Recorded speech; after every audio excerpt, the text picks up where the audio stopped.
हर हर महादेव।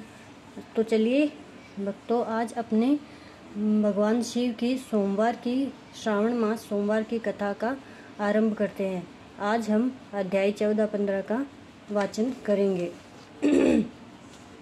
पृथ्वी आदि से निर्मित देव प्रतिमाओं के पूजन की विधि, उनके लिए नैवेद्य का विचार, पूजन के विभिन्न उपचारों का फल, विशेष मास वार तिथि एवं नक्षत्रों के उपयोग, योग में पूजन का विशेष फल तथा लिंग के वैज्ञानिक स्वरूप का विवेचन। ऋषियों ने कहा, साधु शिरोमणि, अब आप पार्थिव प्रतिमा की पूजा का विधान बताइए जिससे समस्त अभीष्ट वस्तुओं की प्राप्ति होती है।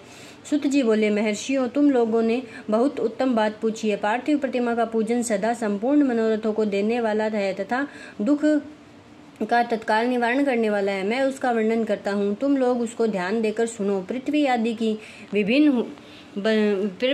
आदि की बनी हुई देव प्रतिमाओं की पूजा इस भूतल पर अभीष्टदायक मानी गई है। निश्चय ही इसमें पुरुषों का और स्त्रियों का भी अधिकार है। नदी, पोखरी अथवा कुएं में प्रवेश करके पानी के भीतर से मिट्टी ले आए, फिर गंध चूर्ण के द्वारा उसका संशोधन करे और शुद्ध मंडप में रखकर उसे महीन पीसे और साने।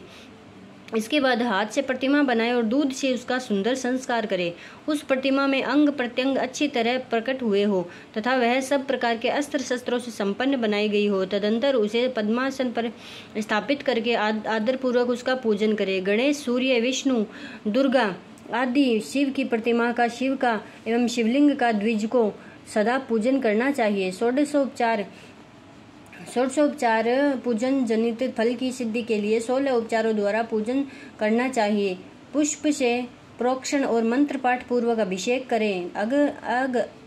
हनी के चावल से नैवेद्य तैयार करें। सारा नैवेद्य एक कुडव लगभग पाव भर होना चाहिए। घर में पार्थिव पूजन के लिए 1 कुडव और 12 बाहर किसी मनुष्य द्वारा स्थापित शिवलिंग के पूजन के लिए 1 प्रस्थ नैवेद्य तैयार करना चाहिए। ऐसा जानना चाहिए, देवताओं द्वारा स्थापित शिवलिंग के लिए 3 शेर नैवेद्य अर्पित करना उचित है और स्वयं प्रकट हुए स्वयंभू लिंग के लिए 5 शेर। ऐसा करने पर पूर्ण फल की प्राप्ति समझनी चाहिए। इस प्रकार सहस्त्र बार पूजा करने से द्विज सत्यलोक को प्राप्त कर लेता है।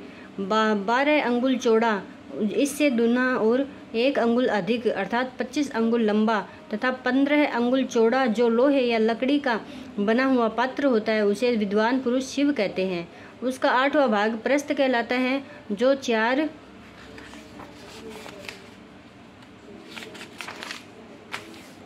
कुडव के बराबर माना गया है। मनुष्य द्वारा स्थापित शिवलिंग के लिए 10 प्रस्थ, ऋषियों द्वारा स्थापित शिवलिंग के लिए 100 प्रस्थ और स्वयंभू शिवलिंग के लिए 1 सहस्त्र प्रस्थ नैवेद्य निवेदित किया जाए तथा जल, तेल आदि एवं गंध द्रव्यों की भी यथा योग्य मात्रा रखी जाए तो उन शिवलिंगों की महापूजा बताई जाती है। देवता का अभिषेक करने से आत्मशुद्धि होती है, गंध से पुण्य की प्राप्ति होती है, नैवेद्य लगाने से आयु बढ़ती है और तृप्ति होती है, धूप निवेदन करने से धन की प्राप्ति होती है, दीप दिखाने से ज्ञान का उदय होता है और तांबुल समर्पण करने से भोग की उपलब्धि होती है। इसलिए स्नान आदि 6 उपचारों को यत्न पूर्वक अर्पित करें। नमस्कार और जप ये दोनों संपूर्ण अभीष्ट फल को देने वाले हैं। इसलिए भोग और मोक्ष की इच्छा रखने वाले लोगों को पूजा के अंत में सदा ही जप और नमस्कार करने चाहिए। मनुष्य को चाहिए कि वह सदा पहले मन से पूजा करके फिर उन उपचारों से करे। देवताओं की पूजा से उन देवताओं के लोकों की प्राप्ति होती है तथा उनके अवंतर लोक में भी यथेष्ट भोग की वस्तुएं उपलब्ध होती है। अब मैं देव पूजा से प्राप्त होने वाले विशेष फलों का वर्णन करता हूँ। द्विजों, तुम लोग श्रद्धा पूर्वक सुनो। विघ्नराज गणेश की पूजा से भूलोक में उत्तम अभिष्ट वस्तु की प्राप्ति होती है। शुक्रवार को श्रावण और भाद्रपद मासों के शुक्ल पक्ष की चतुर्थी को और पौष मास में सत भिक्षा नक्षत्र के आने पर विधि पूर्वक गणेश जी की पूजा करनी चाहिए। 100 या सहस्त्र दिनों में 100 या सहस्त्र बार पूजा करे। देवता और अग्नि में श्रद्धा रखते हुए किया जाने वाला उनका नित्य पूजन मनुष्यों की पुत्र एवं अभिष्ट वस्तु प्रदान करता है। वह समस्त पापों का शमन तथा भिन्न भिन्न दुष्कर्मों का विनाश करने वाला है। विभिन्न वारों में की हुई शिव आदि की पूजा को आत्मशुद्धि प्रदान करने वाली समझना चाहिए। वार या दिन, तिथि, नक्षत्र और योगों का आधार समस्त कामनाओं को देने वाला है। उसमें वृद्धि और क्षय नहीं होता, इसलिए उसे पूर्ण ब्रह्म स्वरूप मानना चाहिए। सूर्योदय के काल से लेकर सूर्योदय के काल अन्य तक एक वार की स्थिति मानी गई है, जो ब्राह्मण आदि सभी वर्णों के कर्मों का आधार है। विहित तिथि के पूर्व भाग में की हुई देव पूजा मनुष्यों को पूर्ण भोग प्रदान करने वाली होती है। यदि मध्याह्न के बाद तिथि का आरंभ होता है तो रात्रि युक्त तिथि का पूर्व भाग पितरों के श्राद्ध आदि कर्म के लिए उत्तम बताया जाता है। ऐसी तिथि का पर भाग ही दिन से युक्त होता है, अतः वही देव कर्म के लिए प्रशस्त माना गया। यदि मध्याह्न काल तक तिथि रहे तो उदय व्यापिनी तिथि को भी देव कार्य में ग्रहण करना चाहिए। इसी तरह शुभ तिथि एवं नक्षत्र आदि की देव कार्य में ग्राह्य होते हैं।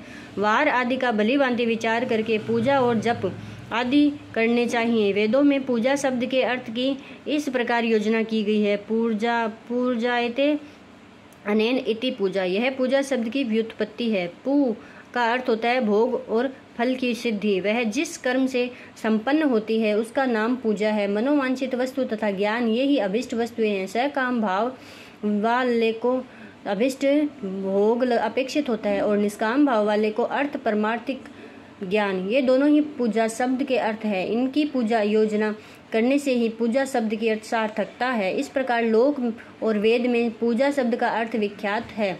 नित्य और नैमित्तिक कर्म कालांतर में फल देते हैं, किंतु काम्य कर्म का यदि भलीभांति अनुष्ठान हुआ हो तो वह तत्काल फलद होता है। प्रतिदिन एक पक्ष, एक मास और एक वर्ष तक लगातार पूजन करने से उन कर्मों के फल की प्राप्ति होती है और उनसे वैसे ही पापों का क्रमशः क्षय होता है। प्रत्येक मास के कृष्ण पक्ष के चतुर्थी तिथि को की हुई महागणपति की पूजा एक पक्ष के पापों का नाश करने वाली और एक पक्ष तक उत्तम भोग रूपी फल देने वाली होती है। चैत्र मास में चतुर्थी को की हुई पूजा एक मास तक किए गए पूजन का फल देने वाली होती है और जब सूर्य सिंह राशि पर स्थित हो उस समय भाद्रपद मास की चतुर्थी को की हुई गणेश जी की पूजा एक वर्ष तक मनोवांछित भोग प्रदान करती है, ऐसा जानना चाहिए। श्रावण मास के रविवार को हस्त नक्षत्र से युक्त सप्तमी तिथि को तथा माघ शुक्ला सप्तमी को भगवान सूर्य का पूजन करना चाहिए। ज्येष्ठ तथा भाद्रपद मासों के बुधवार को श्रवण नक्षत्र से युक्त द्वादशी तिथि को तथा केवल द्वादशी को भी किया गया भगवान विष्णु का पूजन अभिष्ट संपत्ति को देने वाला माना गया है।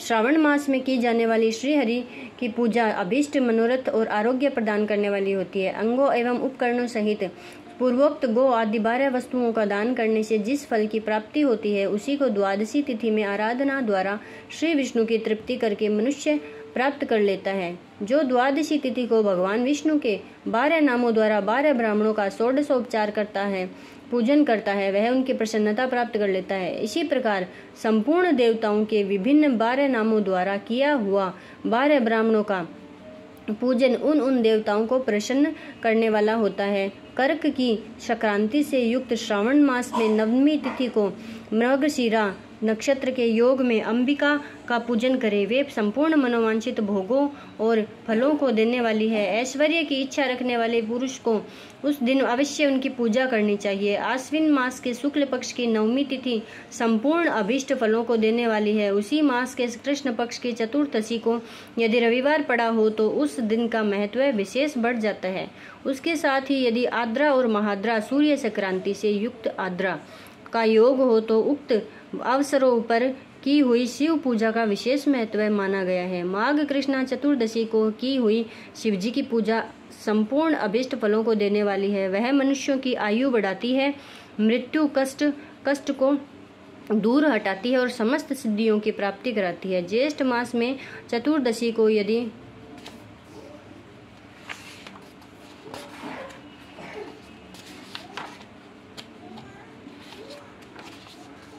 महाद्रा का योग हो अथवा माघ शीर्ष मास में किसी भी तिथि को आदि यदि आर्द्रा नक्षत्र हो तो उस अवसर पर विभिन्न वस्तुओं की बनी हुई मूर्ति के रूप में शिव की जो 16 उपचारों से पूजा करता है उस पुण्य आत्मा के चरणों का दर्शन करना चाहिए। भगवान शिव की पूजा मनुष्यों को भोग और मोक्ष देने वाली है, ऐसा जानना चाहिए।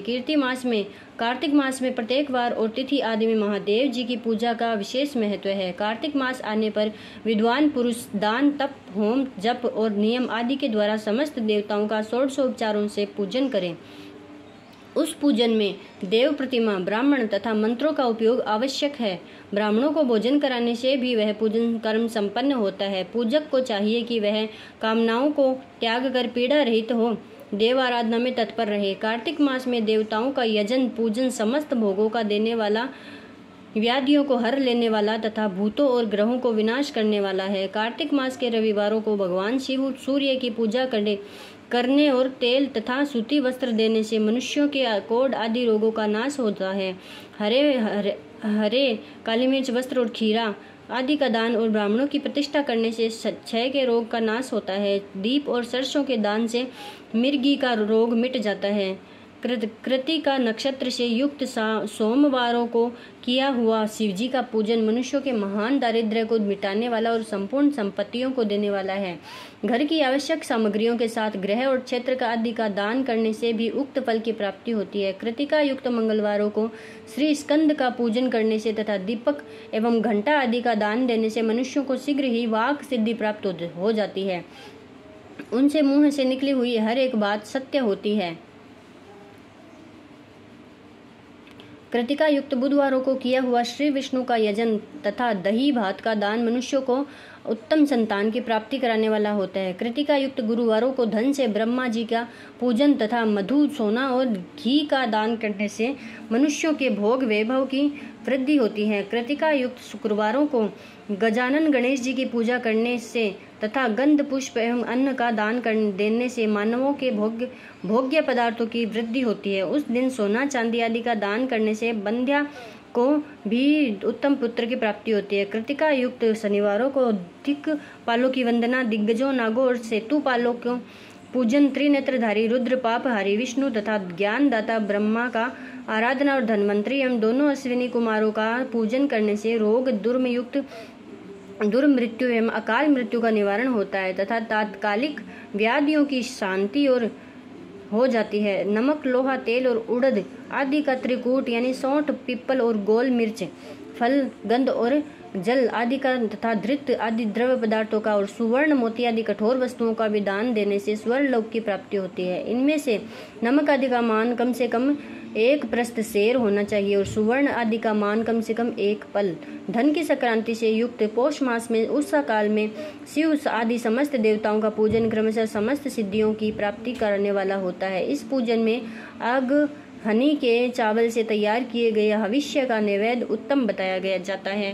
पौष मास में नाना प्रकार के अन्न का नैवेद्य विशेष महत्व रखता है। मार्गशीर्ष मास में केवल अन्न का दान करने वाले मनुष्य को ही संपूर्ण अभिष्ट फलों की प्राप्ति हो जाती है। मार्गशीर्ष में मास में अन्न का दान करने वाले मनुष्य के सारे पाप नष्ट हो जाते हैं। वह अभिष्ट सिद्धि, आरोग्य, धर्म, वेद का सम्यक ज्ञान, उत्तम अनुष्ठान का फल, इहलोक और परलोक में महान भोग, अंत में सनातन योग तथा वेदांत ज्ञान की सिद्धि प्राप्त कर लेता है। जो भोग की इच्छा कर रखने वाला है वह मनुष्य मार्गशीर्ष मास में आने पर कम से कम 3 दिन भी उस काल में अवश्य देवताओं का पूजा करे और पौष मास को पूजन से खाली न जाने दे। उस काल से लेकर संगव काल तक ही पौष मास में पूजन का विशेष महत्व बताया गया है। पौष मास में पूरे महीने भर जितेंद्रिय और निराहार रहकर द्विज प्रातः काल से मध्याह्न काल तक वेद माता गायत्री का जप करें। तत्पश्चात रात को सोने के समय तक पंचाक्षर आदि मंत्रों का जप करें। ऐसा करने वाला ब्राह्मण ज्ञान पाकर शरीर छूटने के बाद मोक्ष प्राप्त कर लेता है। द्विजेतर नर नारियों को त्रिकाल स्नान और पंचाक्षर मंत्र के ही निरंतर जप से विशुद्ध ज्ञान प्राप्त हो जाता है। इष्ट मंत्रों का सदा जप करने से बड़े बड़े पापों का विनाश हो जाता है। सदा चराचर जगत बिंदु नाद स्वरूप है, बिंदु शक्ति है और नाद शिव। इस तरह यह जगत शिव शक्ति स्वरूप ही है। नाद बिंदु का और शिव बिंदु इस जगत का आधार है। ये बिंदु और नाद शक्ति और शिव संपूर्ण जगत के आधार रूप से स्थित है, क्योंकि वही सब का आधार है। आधार में ही आधेय का समावेश अथवा लय होता है। यही सकलीकरण, इस सकलीकरण की स्थिति से ही सृष्टि काल में जगत का प्रादुर्भाव होता है, इसमें संशय नहीं है। शिवलिंग बिंदु नाद स्वरूप है, अतः उसे जगत का कारण बताया जाता है। बिंदु देव और नाद शिव, इन दोनों का संयुक्त रूप ही शिवलिंग कहलाता है। अतः जन्म के संकट से छुटकारा पाने के लिए शिवलिंग की पूजा करनी चाहिए। बिंदु रूपा देवी उमा माता है और नाद स्वरूप भगवान शिव पिता। इन माता पिता के पूजित होने से परमानंद की प्राप्ति ही होती है। अतः परमानंद का लाभ लेने के लिए शिवलिंग का विशेष रूप से पूजन करें। देवी उमा जगत की माता है और भगवान शिव जगत के पिता। जो इनकी सेवा करता है उस पुत्र पर उन दोनों माता पिता की कृपा नित्य अधिकाधिक बढ़ती रहती है। वे पूजक पर कृपा करके उसे अपना आंतरिक ऐश्वर्य प्रदान करते हैं। अतः मुनीश्वरों, आंतरिक आनंद की प्राप्ति के लिए शिवलिंग को माता पिता का स्वरूप मानकर उसकी पूजा करनी चाहिए। भर्ग पुरुष है और भर्गा शिवा अथवा शक्ति प्रकृति कहलाती है। अव्यक्त आंतरिक अधिष्ठान रूप गर्भ को पुरुष कहते हैं और सुव्यक्त आंतरिक अधिष्ठान भूत गर्भ को प्रकृति पुरुष आदि गर्भ है। वह प्रकृति रूप गर्भ से युक्त होने के कारण गर्भवान है, क्योंकि वही प्रकृति का जनक है। प्रकृति में जो पुरुष का संयोग होता है, यही पुरुष से उसका प्रथम जन्म कहलाता है। अव्यक्त प्रकृति से महत्व आदि के क्रम से जो जगत का व्यक्त होना है, यही उस प्रकृति का द्वितीय जन्म कहलाता है। जीव पुरुष से ही बारंबार जन्म और मृत्यु को प्राप्त होता है। माया द्वारा अन्य पुरुष रूप से प्रकट किया जाना ही उसका जन्म कहलाता है। जीव का शरीर जन्म काल से ही जीर्ण, छह भाव विकारों से युक्त होने लगता है, इसलिए उसे जीव संज्ञा दी गई है। जो जन्म लेता है और विविध पाशों द्वारा तनाव में पड़ता है, उसका नाम जीव है। जन्म और बंधन जीव शब्द का अर्थ ही है। अतः जन्म मृत्यु रूपी बंधन की निवृत्ति के लिए जन्म के अधिष्ठान भूत मातृ पितृ स्वरूप शिवलिंग का पूजन करना चाहिए। गाय का दूध, गाय का दही और गाय का घी, इन तीनों को पूजन के लिए शब्द शहद और शक्कर के साथ पृथक पृथक भी रखे और इन सब को मिलाकर सम्मिलित रूप से पंचामृत भी तैयार कर ले। इनके द्वारा शिवलिंग का अभिषेक एवं स्नान कराए।